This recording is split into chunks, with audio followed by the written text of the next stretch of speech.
ጤና ይስጥልኝ ክቡራትና ክቡራን የዩቲዩብ ቻናል ቤተሰቦች የሰዓቱን 3 አጫጭር መረጃዎች ይዤ ቀርብ ያለው እስከ ፍጻሜ አብራችሁኝ ቆዩ። ዓለም አቀፍና ሀገርኛ መረጃዎች ዩቲዩብ ላይ ሲጫኑ ቀድሞ ለእናንተ የማስታወቂያ መልእክት ወይም ኖቲፊኬሽን እንዲደርሷችሁ የዩቲዩብ ቻናሌን ሰብስክራይብ በማድረግ የደወል ምልክቷን መጫን አትዘንጉ። ወደ መረጃዎቹ አልፋለሁ። በቅድሚያም አሳዛኝ ዜና ተሰምቷል። በቤንሻንጉል ጉሙዝ ክልል በመተክል ዞን ቡለን ወረዳ ታጣቂዎች በመግባት እጅግ በርካታ ሰዎችን መግደላቸውና ንብረትን መዝረፋቸው ተሰምቷል። ጉዳዩን በተመለከተ ከወረዳው ፖሊስ ከአካባቢው ነዋሪዎች የተገኘው መረጃ የማስደምጣቸው ይሆናል። እጅግ አሳዛኝ ልብ ሰባሪ ዜና ነው። በሌላ በኩል ደግሞ በኪም ጆንግ ኡን የምትመራው ሰሜን ኮሪያ ለኢትዮጵያ ደብዳቤ መላኳ ተሰምቷል። ለመሆኑ ሰሜን ኮሪያ ለኢትዮጵያ የላከችው ደብዳቤ ምን የሚል ነው? በዝርዝር የምታለምጡት ጉዳይ ነው። በሌላ በኩል ዓለምን እያነጋገረ ጉድ እያሰኘ ያለ አንድ ዜና አለ። ይሄውም የአሜሪካው ፕሬዝዳንት ዶናልድ ትራምፕ የቀድሞው የአሜሪካ ፕሬዝዳንት ጆ ባይደን በትክክለኛው ሰው እንዳልሆኑና ሮቦት እንደሆኑ ሲወስኗቸው የነበሩ ውሳኔዎች በሙሉ በመሳሪያ የታገዙ ውሳኔዎች እንጂ የራሳቸው የጆ ባይደን ውሳኔዎች እንዳልሆኑ ገልጸው ለዚህም በአስቸኳይ ምርመራ ተደርጎ ሁኔታው ለአሜሪካውያን እንዲገለጽ ሲሉ ማሳሰቢያ ሰጥተዋል። ይህ ንግግር በርካቶችን አስደንግጧል፣ አስገርሟልም። ጉዳዩን በተመለከተ በተለይም ከዚህ ቀደም ጆ ባይደን ከሚያደርጓቸው የመድረክ ያልተለመዱ እንቅስቃሴዎች ጋር በማዛመድ ይህ ጉዳይ እውነት ሊሆን ይችላል የሚሉ ሰዎች እየበረከቱ ነው። ጉዳዩን በተመለከተ ትራምፕ የሰጡትን መመሪያና እንዲሁም ዝርዝሩን የማስደምጣችሁ ይሆናል። እስከ ፍጻሜው ቆዩ። ዝርዝሩን አድምጡ ግብዣይ ነው። ወደ መረጃዎቹ አለፍኩ። አብረን እንከታተለው። በቅድሚያም ከወደ አሜሪካ የተሰማው ዜና በርካታ የዓለምን ሕዝብ እያነጋገረ ነው። የአሜሪካው ፕሬዝዳንት ዶናልድ ትራምፕ የቀድሞው ፕሬዝዳንት ጆ ባይደን ከ5 ዓመት በፊት ሕይወታቸው እንዳለፈና አሁን ላይ ያሉት ራሳቸው ጆ ባይደን ሳይሆኑ ጆ ባይደንን መሳይ ሰው እንደሆኑ መናገራቸውን ተከትሎ በበርካታ ዓለም አቀፍ መገናኛ ብዙሃን ጉዳዩን መነጋገሪያ አድርገውታል። 47ኛው የአሜሪካ ፕሬዝዳንት በመሆን ከ4 ዓመታት በኋላ ዳግም ወደ ዋይት ሃውስ የተመለሱት ዶናልድ ትራምፕ ከ10 ሚሊዮን በላይ ተከታዮች ባፈሩበት የማህበራዊ ሚዲያ ገጻቸው ላይ አንድ ሰው የቀድሞው የአሜሪካ ፕሬዝዳንት ጆ ባይደን ከ5 ዓመት በፊት ተገድለው ሕይወታቸው ማለፉንና ከዚያ በኋላ በነበራቸው የስልጣን ዘመንም እርሳቸውን ተመሳስለው የተሰሩ ሮቦት መሳይ ወካይ ገጽ ባህሪ በእርሳቸው ስም ሲንቀሳቀስ እንደነበረ የገለጹበትን ጽሑፍ ማጋራታቸው የተዘገበ ሲሆን የአሜሪካው መገናኛ ብዙሃን የሆነው ኤንቢሲ እንደዘገበው ከሆነ ይሁንና የቀድሞው ፕሬዝዳንት ጆ ባይደን በዋይት ሃውስ ከነበራቸው አገልግሎት በኋላ በአሁኑ ወቅት በፕሮስቴት ካንሰር ተይዘው በሕክምና ላይ እንደሚገኙ በመግለጽ ፕሬዝዳንቱ ባይደንን በሚመለከት ያጋሩት መረጃ ሐሰተኛና መሰረተ ቢስ መሆኑን ጠቅሶ ምንም እንኳን ፕሬዝዳንት ትራምፕ መሰል ይዘቶችን በማህበራዊ ሚዲያ ማሰራጨታቸው አዲስ አለመሆኑን በመጠቆም በዚህ ወቅትም ባጋሩት ጽሑፍ ላይ የራሳቸው መልእክትም ሆነ አስተያየት አለማስገባታቸውን አመልክቷል። ከዚህም ባለፈ ፕሬዝዳንት ትራምፕ በፕሬዝዳንት ባይደን የስልጣን ዘመን በተለይም በመጨረሻዎቹ 2 ዓመታት የፕሬዝዳንቱ አእምሮአዊ አቅምና የመወሰን ችሎታ በከፍተኛ ሁኔታ ማሽቆልቆሉ ድጋፍ የሚሰጡ መሳሪያዎችም ተገጥመውላቸው እንደነበረና የማሰብ ውሳኔ የመስጠት ከራሳቸውን በተጨማሪ የሌሎችንም ሰዎች ድጋፍ ይፈልጉ እንደነበሩ ከዚህም ጋር በተገናኘ የድጋፍ መሳሪያዎች አማካኝነት አሜሪካን ሲመሩ እንደነበረ ይህም ጉዳይ ደግሞ በእጅጉ መጣራት እንዳለበት የጠቀሱት የአሜሪካው ፕሬዝዳንት ዶናልድ ትራምፕ ይህ ጉዳይ እንዲጣራ ትዕዛዝ መስጠታቸውም ተገልጿል። ራሳቸው ጆ ባይደን ናቸው ወይ የሚለው ጉዳይ እንዲጣራ ፈልጋለሁ ያሉት ትራምፕ እኔ አይመስለኝም ብለዋል። ፕሬዝዳንት ባይደን ሰፊውን ሕዝብ አጭበርብረውታል።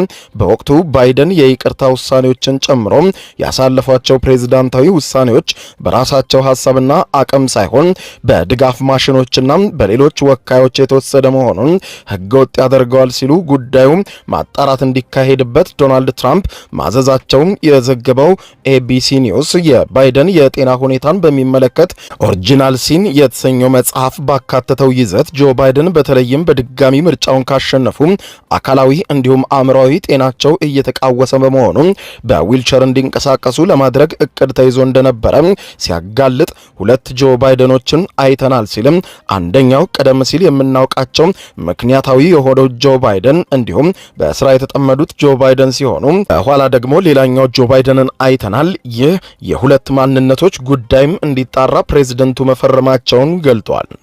ይሁንና ይህንን የትራምፕ ውሳኔና አስተያየት በሚመለከት ምላሽ የሰጡት የቀድሞ ፕሬዝደንት ጆ ባይደን በአእምሮም ሆነ በአካላዊ ጤንነታቸው በዋይት ሃውስ በነበሩበት ወቅት ሙሉ በሙሉ ጤነኛ እንደነበሩና አሁንም ጤነኛ መሆናቸውን ጠቅሰው በስልጣን ዘመናቸው የወሰኗቸው ውሳኔዎች ሁሉ እንዲሁም ያጸደቋቸው አዋጆች፣ የወሰዷቸው እርምጃዎች በራሳቸው መወሰናቸውን በማንሳት በትራምፕ የተጀመረው ይህ ውንጀላ የህዝቡን ትኩረት ለማስቀየር የተደረገ ነው ሲሉ በድጋፍ ማሽኖች ታግዘው ውሳኔዎችን ሲሰጡ ነበር መባሉም ሐሰተኛ ነው በማለት አስተባብለው የቀድሞ ጆ ባይደን እና የአሁኑ ጆ ባይደን ይለያያል፣ ወካይ ገጸ ባህሪ ወይም ሮቦት ነው በሚል የሚነገረውም ስህተት ነው። እኔ ራሴ ነኝ፣ በፊትም ራሴ አሁንም ራሴ ነኝ ብለዋል። የቀድሞው የአሜሪካ ፕሬዝደንት ጆ ባይደን በተለያዩ ጊዜዎች ያደረጓቸው ንግግሮች እንዲሁም የታዩ ቪዲዮዎች፣ ምስሎችም በማወዳደር ከዚህ ቀደም በማህበራዊ ሚዲያም በተመሳሳይ ሀሳቦች በስፋት ሲሰራጩ እንደነበር የሚታወቅ ሲሆን ፕሬዝደንቱም ተክተው የሚንቀሳቀሱ ሮቦቶች በስፋት ሲንቀሳቀሱ እንደነበረ የሚጠቅስ የተለያዩ መረጃዎችም ሲጋሩ እንደነበር ይታወቃል። ይህንን ተከትሎ ታዲያ ትራምፕ አሁንም ነገሩ እንዳላሳመናቸው ገልጸው ጆ ባይደን ራሳቸው ጆ ባይደን ስለመሆናቸው እጠራጠራለሁ፣ ጆ ባይደን ምናልባትም ደብል ማንነት ተሰርቶላቸው አሊያም እርሳቸውን ወክሎ ሲንቀሳቀስ የነበረው ሮቦት ስለመሆኑ ሰፊ ጥርጣሬ ያለኝ በማለት ገልጸው በፍጥነት በዚህ ጉዳይ የሀገሪቱ የምርመራ ቢሮዎች ምርመራ አድርገው ውጤት እንዲያቀርቡላቸው በትናንትናው ዕለት ትዕዛዝ መስጠታቸው ተዘግቧል። በሌላ ዜና አሳዛኝ ዜና ነው። በቤንሻንጉል ጉሙዝ ክልል መተክል ዞን ቡለን ወረዳ ታጣቂዎች ዘልቀው በመግባት በንጹሃን ነዋሪዎች ላይ ከፍተኛ የሆነ ጥቃት ማድረሳቸው የተሰማ ሲሆን በርካታ ነዋሪዎች ሕይወታቸው ሲያልፍ በርካቶችም መቁሰላቸው ነው የተነገረው።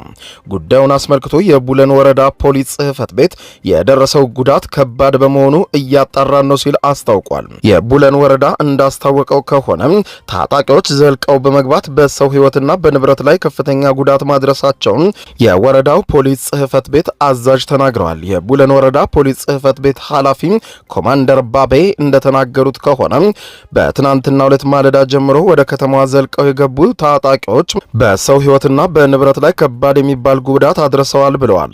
ኮማንደሩ አክለውም የደረሰው ጉዳት እጅግ ከባድ በመሆኑ በቁጥር መግለጽ ስለሚያስቸግር ገና እያጣራን ነው ብለዋል። ቃላቸውን የሰጡ ነዋሪዎች ደግሞ ጥቃቱን የሸኔ ኃይሎች ያደረሱት ነው በማለት ገልጸው በቡለን ከተማ የቴሌ መስሪያ ቤት ከሚገኝበት አካባቢ ነው ቤቴ ያሉት አንድ የአካባቢው ነዋሪ ሲናገሩ በቀዳዳ ሁሉንም ነገር ስመለከት ነበረ በማለት ገልጸው ስማቸው በሚስጥር እንዲያዝ ጠይቀው መረጃውን ሰጥተዋል። ልክ ከተማዋም 12 ሰዓት ማለዳ ላይ ከተማዋም በተኩስ ስትናጥ ነበረ ያሉት የዓይን እማኙ ከዚያ በኋላ ጸጉራቸውን ሹሩባ የተሰሩ ታጣቂዎች መስመር ሰርተው ወደ ከተማዋ ገቡ። ከተማው መስቀለኛ መንገድ ላይ ሲደርሱ መበታተን ጀመሩ በማለት አስረድተዋል። የታጣቂዎቹ ቁጥርም ብዙ እንደነበር ጠቅሰው ታጣቂዎቹ በከተማው መስቀለኛ መንገድ ላይ ሆነው ይመዳደቡ ነበረ። ከቦታ ቦታም ሲዘዋወሩ ሰልፈኛ ነበር የሚመስሉት። ወደ ፖሊስ ጣቢያው አድማ በታኝ ፖሊሶች ወዳሉበት ካምፕም ቴሌ እንዲሁም ባንክ፣ ሞባይል ቤቶችም እየተኮሱ ነበር የሄዱት ሲሉ ገልጸዋል። በፈጸሙት ድንገተኛ ጥቃትም የጸጥታ ኃይሎች ሕይወት ማለፉን ጠቁመዋል። ወደ ቴሌ የሄዱ ታጣቂዎችም ቢሮ ውስጥ ያሉ ኮምፒውተሮችና ሌሎችንም ቁሳቁሶችን አውጥተው እንደወሰዱም ገልጸዋል። ታጣቂዎቹም በጣም ብዙ ከመሆናቸው የተነሳ አንድ ታጣቂ ለአንድ ቤት የተመደበ ነው የሚመስለው። ከዚያም የባንክ ቤቱን ስራ አስኪያጅ ከቤቱ አስወጥተው ቢሮውን አስከፍተው ዘርፈውታል። የግለሰብ የሞባይል ሱቆችንም፣ ወርቅ ቤቶችን፣ ልብስ ቤቶችንም ከፍተው በመግባት ሁሉንም ዘርፈዋል ሲሉ ያዩትና የተመለከቱትን ለቲክቫ ኢትዮጵያ ተናግረዋል። ታጣቂዎቹ የሚዘርፉት በጣም ተረጋግተው ነበረ፣ ወንጀል ፈጻሚ እንኳን አይመስልም ያሉት የዓይን እማኞች የዘረፉትን ሰብስበው ኤፍኤስአር መኪና ጭነው ነው የሄዱት ብለዋል። ከዚህም በተጨማሪ ሞተር ሳይክል ያላቸውም ሰዎች በመጥራት የሞተሩን ቁልፍ አምጣ ብለው የዘረፉትንም ንብረት በማዳበሪያ በማድረግ በሞተር ላይ በመጫን ከከተማው መውጣታቸውንም ነግረዋል። ከ4 ሰዓት በኋላ ተኩሱ ጋብ ሲል ሁሉም ከየቤቱ ወጣ። በየቦታውም የሞተውና የቆሰለውን መሰብሰብ ጀመረ። የቆሰሉትን ወደ ሆስፒታል ወስደናል። የሞቱትም እጅግ በርካታ ናቸው። ከነዚህ ውስጥም አንድ አመራር፣ አንድ ባለሀብት፣ አንድ የወርቅ ቤት ሰራተኛ የማውቃቸው ሞተዋል። ከዚያም በተጨማሪ ፖሊሶችና አድማ በታኞችም ሞተዋል ብለዋል። እኚሁ የከተማዋ ነዋሪ ከሳምንት በፊት ጀምሮ ሸኔ ይገባል የሚል ወሬ ሲናፈስ ነበረ በማለት ገልጸው በኋላም አሉባልታ እንደሆነ ሲነገርም ነበር ብለዋል።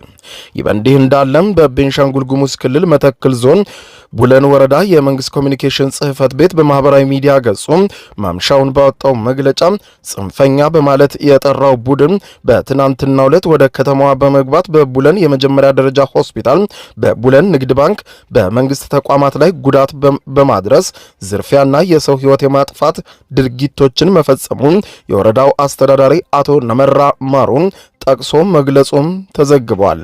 በሌላ ዜና በኪም ጆንግ ኡን የምትመራው ሰሜን ኮሪያ ለኢትዮጵያ ደብዳቤ መላኳ ተሰማ። የሰሜን ኮሪያ ውጭ ጉዳይ ሚኒስትር ለኢትዮጵያ አቻቸው ደብዳቤ መላካቸው የተገለጸ ሲሆን የውጭ ጉዳይ ሚኒስትሩ ቾይ ሶይ ሆይ የጻፉት ደብዳቤ በሁለቱ ሀገራት መካከል ማለትም በኢትዮጵያና በሰሜን ኮሪያ መካከል ዲፕሎማሲያዊ ግንኙነት የተጀመረበትን 50ኛ ዓመት የሚመለከት የእንኳን አደረሰን መልእክት መሆኑን ቮይስ ኦፍ ኮሪያ ዘግቧል። የሁለቱ ሀገራት ግንኙነት ይህንን ያክል ዓመት በማስቆጠሩ ደስታቸውን ለመግለጽ ለውጭ ጉዳይ ሚኒስትሩ ዶክተር ጌዲዮን ጢሞቴዎስ የገለጹ ሲሆን ወደፊትም የሁለቱ ሀገራት ግንኙነት የበለጠ ይጠናከራል የሚል ተስፋ እንዳላቸውም ዘግበዋል። እንደ ዘገባው ከሆነ ዶክተር ጌዲዮን ጢሞቴዎስ በበኩላቸው ለዚህ ደብዳቤ በሰጡት ምላሽ በሁለቱ ሀገራት መካከል ያለው ግንኙነት የላቀ ደረጃ ለማድረስ ጥረት እንደሚያደርጉም ቃል መግባታቸው ተዘግቧል። ክቡራን አድማጮች ለሰዓቱ ብታደምጧቸው መልካም ናቸው ያልኳቸው አጫጭር መረጃዎች የሰማችኋቸው ናቸው። ከሰዓታት በኋላ በሌላ መረጃ ተመልሰን እስከምንገናኝ በያለንበት የዓለም ዳር ቸር እንቆይ።